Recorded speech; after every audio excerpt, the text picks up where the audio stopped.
jom kita follow kat hot depan tu sebab Mek dah bagi rezeki ke saya. Assalamualaikum. Dik, Kak nak bagi rezeki boleh? Nak berkongsi rezeki dengan adik boleh ke? Adik pernah dengar clear pop tak? Dah. Okey. Kak nak suruh adik try dulu boleh ke? Beres ke? Ngacau ke ni? Okey, adik rasa dulu. Lagu mana? Kemek gitu.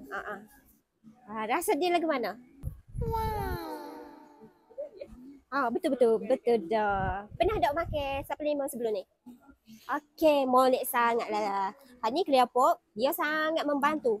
Siapa ada kulit bermasalah kulit macam kulit berjerawat, kulit kusam. Dia memang sesuai untuk adik. Jadi, Kak nak bagi percuma tak? Ada TikTok tak? Boleh follow Mek Sariki. Mek Sariki. Hari ni kita jumpa adik. Adik you pula. Dua-dua. Asyik awak jadi kerja lah. Asyik awak janganlah. Lepas ni adik klik you pula kau comel. Oh my God. Jadi, asyik awak. Beres ke? Jadi, Kak nak bagi free dah. Lepas 7 hari, Kak nak bagi, Kak nak telefon ke adik boleh ke? Nak minta feedback lagu mana? Boleh ke? Okey. Terima kasih. Nak nombor telefon boleh?